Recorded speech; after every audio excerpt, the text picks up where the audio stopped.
Hello everybody, and you're very welcome back to the channel. So just following up from last week's video, I'm in Portugal. I'm not in the Royal County, I'm not in Galway. I'm in beautiful Portugal and the sun is shining. It's about 24 degrees here every day and it's just perfect. So just out here with Andrea and the little one for the week. Just getting some R&R, a little bit of sunshine into the bones before the winter comes. So following up from last week, I have first section of this video is just going to be shot here outside the hotel. The second part of the video, the second section is going to be filmed down at the beach. So I have 10 questions. I had 10 questions sent in. Well, I had more than 10 questions, but I've narrowed it down to 10 questions. Some questions were repeated a couple of times. So and I do have a question from a very famous YouTuber on YouTube. So look forward to answer that question in the second part. So just to start off, question number one came in from Tomas in Poland, and it was, how did I get interested in machinery history? Well, Tomas, it all really comes from my love of aviation. So I grew up at the end of an airfield with airplanes, small light aircraft, Cessnas and Pipers, taking off over my head every day as a child, and I just spent my life as a child looking up towards the sky, watching them taking off. So I got really interested in aviation. I became a pilot. I worked for Lufthansa as an aircraft technician, and I went on to read a lot about history, about the World War II, about bombing raids, about the bombers, the heavy bombers, Spitfires, the B-52s, all that kind of stuff. I read a lot of that kind of stuff as a young lad and into my teenage years and into my 20s. I probably spent about 15 years reading a lot about World War II history, and that kind of led into, I always had an interest obviously in farm machinery because I'm from a farming background, but that led into my interest in the war effort in the UK and what the UK done during that period to maintain food production and also for different crops to grow, to make parachutes, flax and stuff like that had to be grown, and that sparked a great interest, and the machinery that was used back then and the companies and machinery that I spoke with a lot that have been born out of World War II, the companies that would have been producing armaments and armoured tanks and airplanes, and when the war was over they moved to making farm machinery. So that's basically where it comes from. So the second question then, Jerry in Louth, and Jerry says, if I was buying a new tractor today, what would I buy? Well, Jerry, it's a very subjective question and it will be different for everybody, and it all depends on your own situation, your own relationship with your local dealer network, where you live, what companies are around you, what history you have, what machinery you might be running. But if it was for me, obviously the obvious choice for me would be John Deere, because I know John Deere pretty well. My dad works at John Deere. The local dealership is literally 2 minutes from our farm. So if I was buying something new tomorrow, I'm not in the market to buy new yet, but if I was, it would be something like a 6R185 or even one of the new 6M 185s. That would be perfect for me. I wouldn't need that bigger.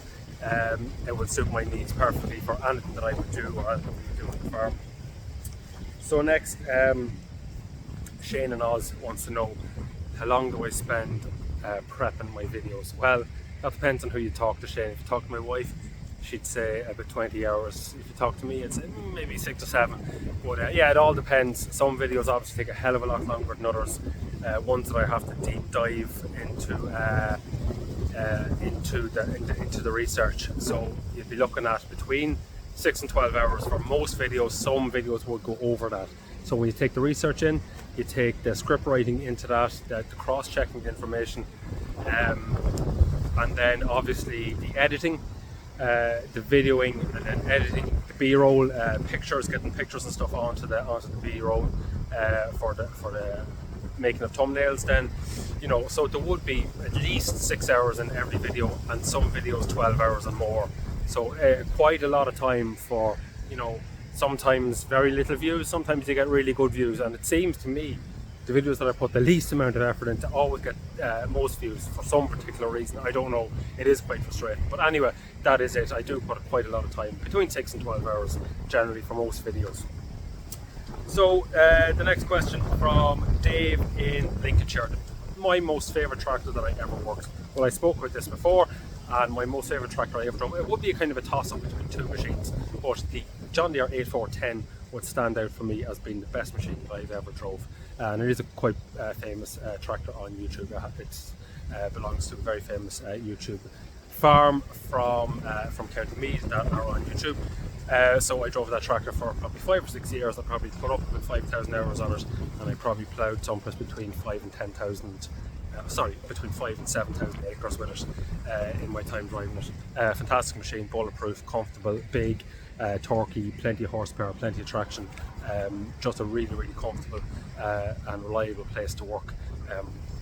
So yeah, that's number 4. Number 5 then, Phil in North Dakota.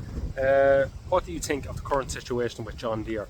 Well, look, it's not surprising, Phil, because when companies get so big, and anyone that doesn't realise the situation with John Deere and other manufacturers at the minute, the ongoing war between owners and John Deere over the right to repair.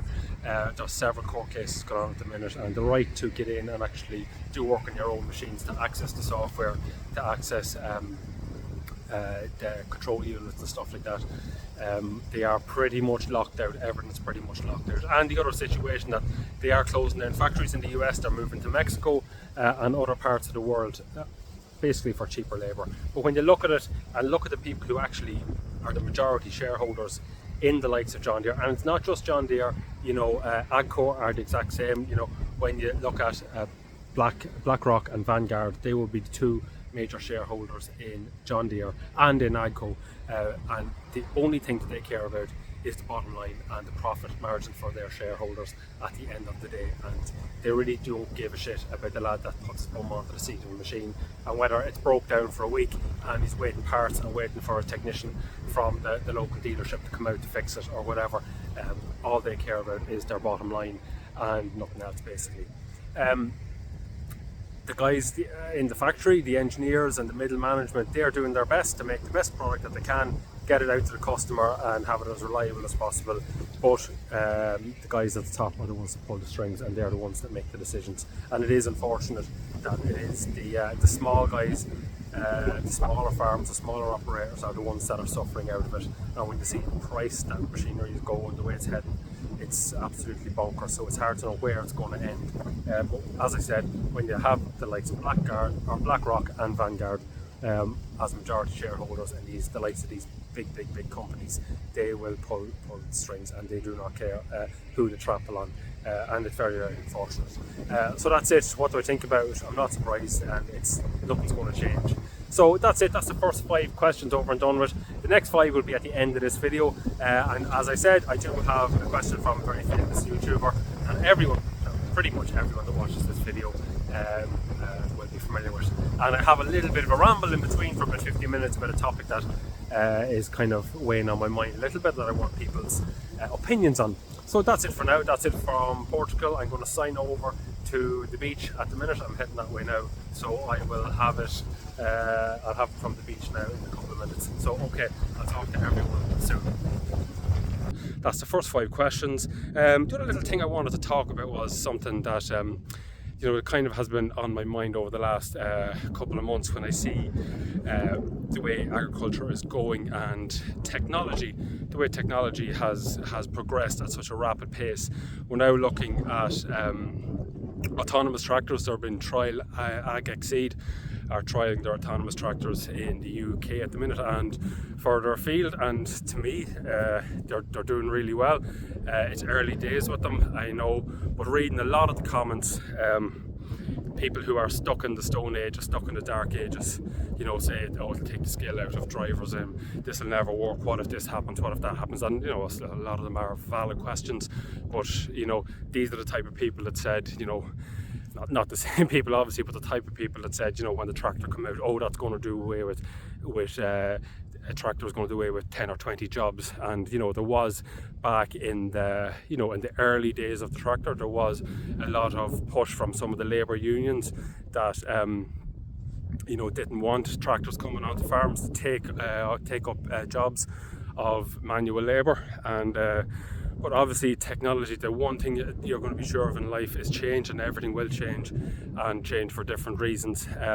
But what happened was those 10, 20 lads that might have been replaced by a tractor they went into factories, they went into the manufacture, they went into the sales, they went into the supply of parts, the supply of tires, the repair of machinery, which I'm involved in, and my dad, my whole family.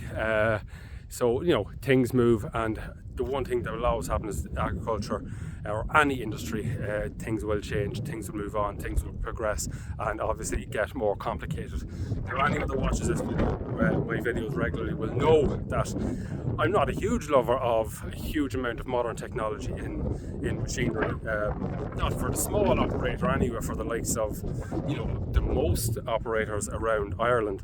But when you go to Russia, if you think that somebody in Russia or somebody in the Ukraine, in the huge farms, or in the States, or even in Germany, in huge farms, that they're not going to buy a fleet of 5 autonomous tractors that will drive themselves. If you think they're not going to buy 5, that they don't have to put 5 men up in those seats to work out in the planes, you've got another thing coming. That is going to happen, and once the technology is nailed down with AI, the way AI is progressing at the minute, it's going to, in the next couple of years, it's going to take over everything that we do, and that's a fact. And anyone that denies that is living in cuckoo land. But look, having said that, there's always going to be the place for the guy like myself, or like most of the lads that watch these videos, driving their 80s and 90s and noughties tractors. Because when you look at technology down through the years, look what's happened. There's always been progression. You went from steel wheels to pneumatic tires, to diesel engines, to turbo diesel engines. Then you had emissions control put onto them, and implements got wider, machines got bigger, and then you had into the 70s, you had them coming with cabs, and then you had them coming with air conditioning and radio, and into the 80s and 90s then they got bigger again with 6-cylinder engines, and a little bit of electronics starting to come into them, and sophisticated hydraulic systems, load sensing, all that kind of stuff. And it has always changed, but depending on who you talk to, they will have their favourite era. My favourite era obviously is the 80s and the 90s machinery from that era, because they just have the right amount of comfort and the right amount of technology.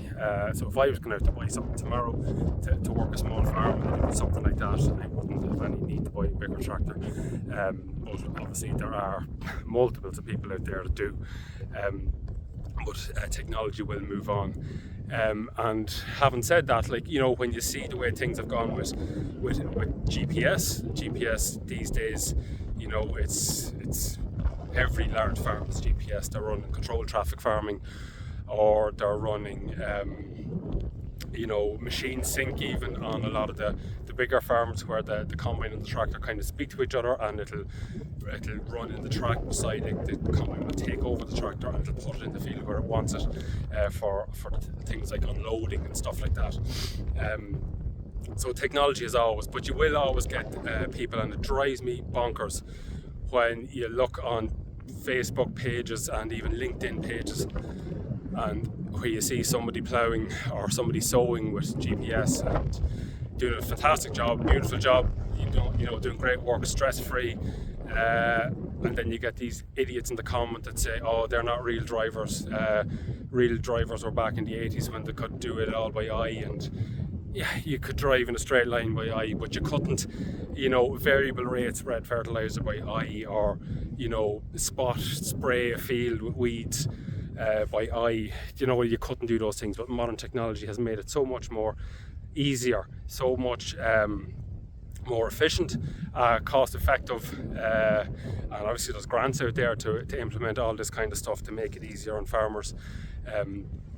So I see these people in the comments, and they slate lads in their in their early 20s or 30s who might be driving a sophisticated tractor with a GPS out sowing or rolling or something, and they're just living in the dark ages. But if they want to do it their own way, that's fine. But don't stick it in the face of those who are embracing technology and moving forward, because most of those guys, if you put them up in the seat of something like a Fendt 939, they'd be lost, they wouldn't know where to go, and that's it. So my son is out at the minute, and he's ploughing away with a Fendt 939 with a 7/4 plough, and most lads that would be making comments like that, you know, if you put them up in the seat of one of those, they wouldn't be able to drive it, and that's just a fact, and they're just stuck in the dark ages, and it really grinds my gears. So, you know, if you're into your older machinery like I am, and I'm also into technology, I'd be quite as capable getting up on a brand new machine with GPS and operating it as I would something from the 70s and 80s. So that's it. It's just a little rant that, you know, if you are looking at a young lad, say a young lad, maybe a man in his mid-20s or his 30s or his 40s and he's using GPS or something, or you know, just stand back and say, why is he using it? He's not using it because he's lazy or he doesn't know what to do.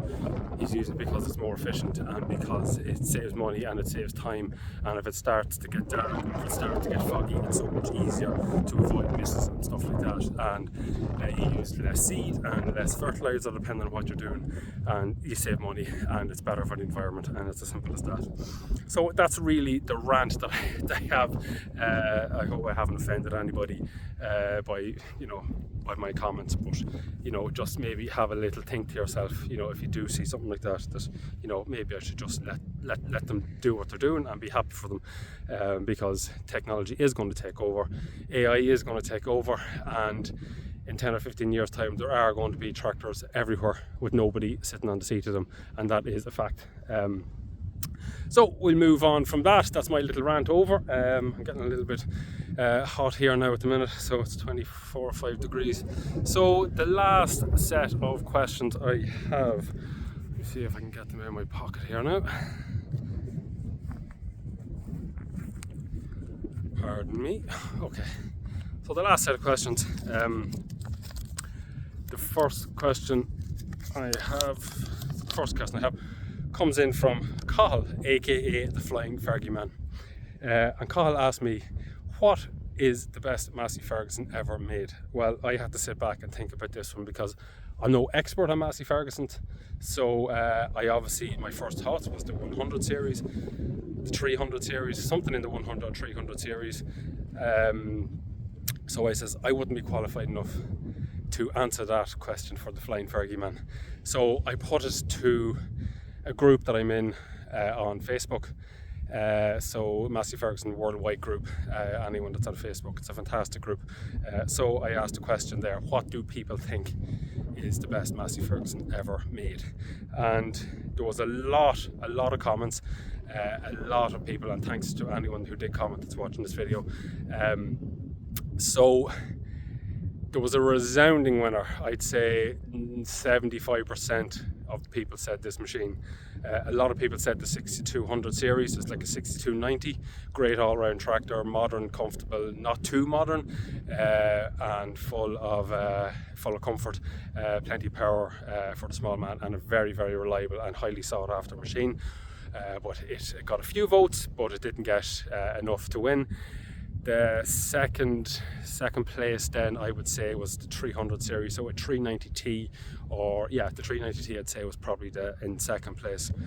But with 75% of the votes, and an overall resounding winner was the 135. So the Massey Ferguson 135, when you asked the Massey Ferguson Worldwide Group on Facebook, they came back with a unanimous winner of the 135, and I can't disagree. Now look, it might not be the best all-round tractor for farms today because it is quite small.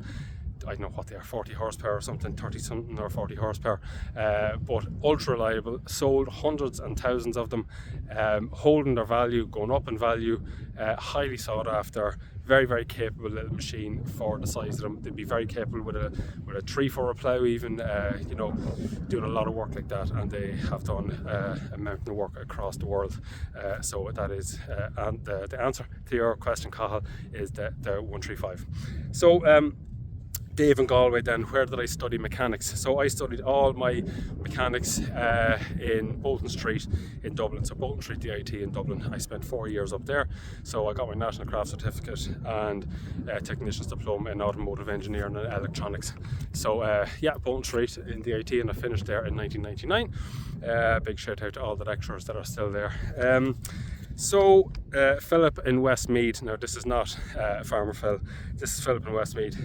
You said you changed jobs recently, what are you working at now? So now I currently work for a company called the Henley Group. So what I do is I am a field service engineer for the Henley Group. So what we do, we are the national distributor and dealer for Mitsubishi forklifts in the whole of Ireland. So anything from the smallest electric pallet trucks right up to 7, 8, 9, 12 ton forklifts. We also have a combi lift, so anyone that's from Monaghan or down around that area would know the combi lifts, the combi lift series. We also are agents for them, so we sell and repair a lot of them. And Kona cranes then, so huge Kona cranes that would be on the port for handling 20 and 40 foot containers in and off ships and around the ports and that. So I'm a field service engineer for them and technical support. I'm on the road 5 days a week, looking after the Galway, Mayo, kind of into the Midlands area. And yeah, good company to work for so far. I'm with them now 2 months and I can't complain. They let me go on a holiday after 2 months, so yeah, they look after me. So that's where I am now. Yeah, thanks for the question. Eamon in Ireland. Eamon asked me about the Dowdswell and the ransoms connection. So when I looked into it a little bit further, this is in the back of last week's video, the ransoms video. So when I looked into it a little bit further, Eamon, it seems that in 1985, when ransoms, when there were, the agricultural section of that was being sold up, and I know Electrolux bought the vast majority of it and over them, but Dowdswell did buy a section of the ploughs, and they did buy rights to produce the style of plough that they had been making, and they bought rights to produce parts for them as well. So there's a sort of they bought more of a copyright than the business itself. So you would see Dowdswell ransoms ploughs with Dowdswell name on them and Dowdswell badge and colour, and vice versa as well. There was a little bit of a mix there between the two companies for a long time, but Dowdswell bought the rights. It was just to expand their business, I suppose, and to get more of a foothold into the ploughing end of things. Where are we now? We have one question left. So Gus in Germany, what would you like to be doing in 10 years time? Well, I think I mentioned before that my ideal goal would be to be working for myself, working in agriculture. I don't work in agriculture at the minute. I have done for 10 years before I moved to Galway. I was in agriculture for 10 years, but at the minute it's just hard to make money out of it, unless you're willing to get up at 10, 11, 12 o'clock at night when a phone call comes that something's broken down. It's the pay for what I do is just not there, and the barriers to entry in starting up your own business, the costs are phenomenal. Let alone parts, diagnostic equipment, premises, then insurance, rent, rates, all that kind of stuff. So it's still in the back of my mind to get back into it. I'm happy where I am at the minute, but in 10 years I would love to have my own place. I have my own company, so I do a lot on the side. So I'm trying to build that up to where I can go back at it full time with a premises, selling parts, selling machinery, and trying to specialise in John Deere after sales. So some of the older stuff, so up into the 10 series, the 50 series, the 10 series, 20 series, stuff like that the dealers don't want to touch anymore. So that's really it. That's my last question. That's where I'm going to leave it at that. So thanks to everybody. Most of these questions come in, they were emailed in and they were texted in, and I got a couple of phone calls. So thanks to everybody who got in contact, who asked a few questions. So yeah, I'm going to go and I might go and get a beer now, I think. Enjoy the last of the sunny weather. But it's just amazing to think that you can jump on a plane in Shannon in October, and fly for 2 hours and 10 minutes, and be down here in someplace like this in these conditions. It's fantastic, and I'll tell you, it really, really does the mind good, and your mental health and everything. Sets you up for the winter, I think. I'd highly, highly recommend it. And this time of year, it does really, really great value in travel. So yeah, we got a beautiful hotel, very, very close to the beach, not far from the airport. For very, very good money for the three of us, myself, my wife, my little daughter. So yeah, that's it. Thanks everyone for watching, and if you have any comments on what I talked about, especially in relation to technology and how things have changed and people's attitudes towards it. And I would like to say people get out there and support the young people that are trying to get into farming, because it's not easy at the minute. It really is not easy. Give them a little bit of support. Don't be slagging them off on Facebook, it's not fair. Alright, thanks a million guys, and I will see you all with another video next week.